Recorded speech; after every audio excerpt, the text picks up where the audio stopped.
اعوذ باللہ من الشیطان الرجیم بسم اللہ الرحمن الرحیم قال القوا فلما القوا سحروا اعین الناس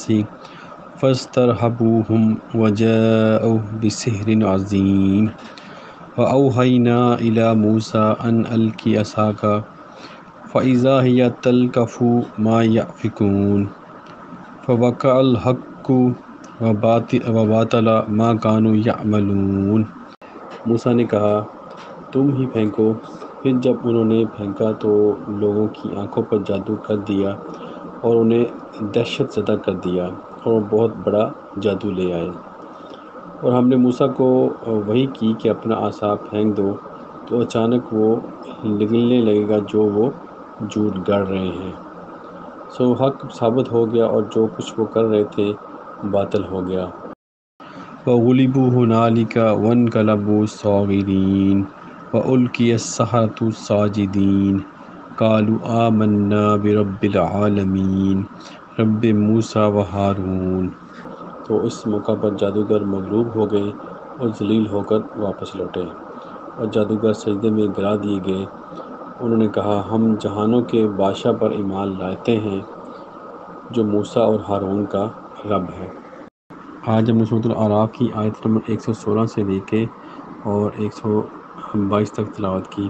یہ حضرت موسیٰ علیہ السلام کا جو واقعہ ہے اس کا ذکر چل رہا ہے، جہاں کہ ہم نے پڑھا کہ حضرت موسیٰ علیہ السلام حضرت ہارون علیہ السلام کو ساتھ لے کے فرعون کے دربار میں گئے اور انہوں نے اللہ کا جو پیغام تھا اس کے سامنے پیش کیا اور اس کو حق کی دعوت دی اور اس کو کہا کہ جو بنی اسرائیل کو رہا کر دے اور جو اپنی جو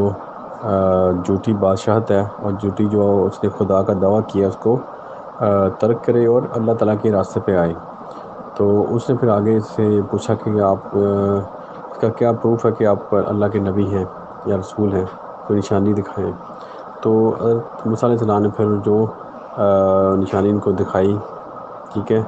اور جو ایک کی چھڑی تھی وہ ایک استھا کی شکل اختیار کر گئی اور جو ان کے ہاتھ تھا وہ ایک روشن ان کو نظر آیا سب کو۔ تو پھر انہوں نے جو ان کے درباری تھے انہوں نے مقابلے کے لیے جو ماہر جادوگر اکٹھے کیے اور حضرت موسیٰ کے مقابلے میں وہ جادوگر سارے اکٹھے ہوئے۔ تو پھر اس کے بعد انہوں نے کہا کہ آپ اپنا جو آپ کے پاس ہے وہ پیش کریں، لیکن حضرت موسیٰ علیہ السلام نے کہا نہیں، آپ ہی پیش کریں، میں بعد میں کروں گا، جو آپ کے پاس ہے جو آپ پیش کریں میں بعد میں پیش کروں گا۔ تو انہوں نے پھر وہ جو ان کے پاس جیسا کہ قرآن مجید میں دوسری جگہ مقامات پہ آتا ہے کہ انہوں نے اپنی جو رسیاں تھیں وہ زمین پہ پھینکی تو وہ سب کو ایسے لگا جیسے سانپ ہیں، یعنی کہ اسی آیت میں اللہ تعالیٰ نے فرمایا کہ انہوں نے لوگوں کی آنکھوں پہ جو آنکھوں کو سحر زدہ کر دیا، آنکھوں کے اوپر جادو کر دیا۔ ایکچوئل میں وہ جو رسیاں تھیں وہ رسیاں ہی تھیں، لیکن جو وہاں پہ جو انسان جمع تھے ان کو وہ سانپ کی شکل نظر آئی یا سانپ کی طرح ہلتی ہوئی نظر آئی۔ اس طرح انہوں نے جادو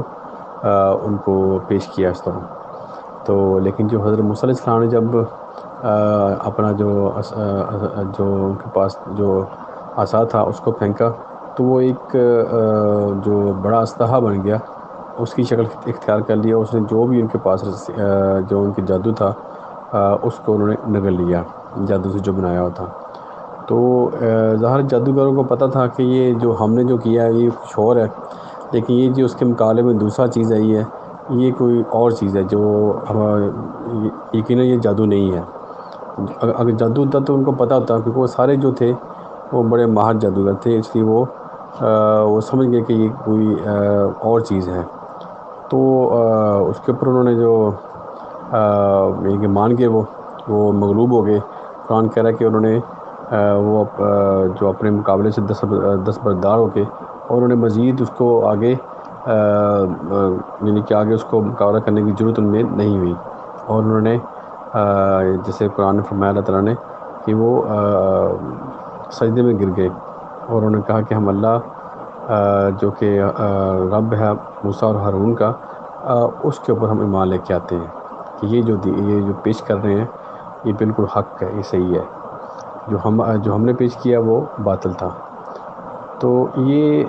اس چیز کا پروف ہے کہ جب آپ اللہ کے حق کی جب آپ دعوت دیتے ہیں تو اللہ تعالیٰ کی مدد ایک تو اس میں شامل حال ہوتی ہے، اور جو بھی باطل ہوتا ہے وہ حق کے مقابلے میں کبھی بھی نہیں ٹھہر سکتا۔ یہ تو جادوگروں کا مقابلہ تھا، اور جو اس دور میں پیش آیا، لیکن کسی بھی دور میں آپ چلے جائیں، جب بھی یہ حق اور باطل کی جب اس کشمکش ہوگی یا اس میں دونوں آپس میں ٹکرائیں گے تو حق ہی غالب آئے گا ایٹ دا اینڈ۔ سٹارٹ پہ اگر وہ ان کو مشکل ہو سکتی ہے، لیکن جو فتح جو ہوگی ہمیشہ وہ حق کی ہوگی۔ یہ اس سے ملتا ہے ہمیں جو ہمارے لیے جو سبق ہے اس واقعے میں، کہ ایک تو ہمیں بھی جو جیسے انہوں نے نشانیاں اللہ کے حکم سے پیش کی، اسی طرح ہمیں بھی جو بھی موجودہ جیسے ابھی تو کسی نبی نے نہیں آنا، لیکن ابھی ہمیں جو ان چیلنجوں کو فیس کرنا ہے، جو بھی حق کے مقابلے میں آئیں گے، اور جو بھی برائیاں آج کے بعد جو بھی جنم لیں گی، ان کو مقابلہ ہم نے خود کرنا ہے۔ تو ہمیں بھی ایسی صلاحیتیں حاصل کرنی ہے کہ ہم جو بھی چیلنج آئیں، جو بھی حق کے مقابلے میں جو چیزیں آئیں، ان کو ہم بھی ایک اچھے طریقے سے اس کو فیس کر سکیں، اور اپنے آپ کو بھی بچائیں اور دوسرے لوگوں کو بھی اس سے محفوظ کرائیں۔ جیسے کہ حضرت موسیٰ علیہ السلام نے فرعون کے دربار میں جو انہوں نے یعنی پیش کیا حق کو، اور بعد میں انہوں نے یہ بھی اس کو کہا کہ بنی اسرائیل کو رہا کر دو، یعنی کہ خود بھی ایک تو انہوں نے اللہ کے نبی تھے، انہوں نے حق کو پیش کیا، اور جو ان کی قبضے میں لوگ تھے ان کو بھی چھڑانے کے لیے ان کو کہا۔ اسی طرح ہمیں بھی ایسا ہی رویہ اختیار کرنا ہے کہ معاشرے میں جو لوگ کمزور ہیں ان کی جو بھی آپ کی استطاعت ہے، جہاں تک آپ کی پہنچ ہے، ہر ایک کو کچھ نہ کچھ ضرور کوشش کرنی چاہیے کہ جو معاشرے کے جو محروم طبقے ہیں ان کو بھی ہمیں مشکلات سے نکالنا چاہیے، اور جو وقت کے فرعون ہیں چاہے کسی بھی شکل میں ہو، ان کا سامنا کرنا چاہیے، ہمیں کوشش کرنی چاہیے کہ اس کے سامنے حق کا پیغام دیں۔ اللہ تعالیٰ سے دعا ہے کہ اللہ تعالیٰ ہم سب کو عمل کی توفیق دے، اور جو بھی پوری دنیا میں کوئی بھی پریشان ہے اللہ تعالیٰ اس کی پریشانی دور کرے، جو بیمار ہیں اللہ تعالیٰ ان کو شفا دے، اور جو فوت ہو چکی ہیں اللہ تعالیٰ ان کی مغفرت کرے۔ آمین۔ صدق اللہ العظیم۔ جزاک اللہ خیر۔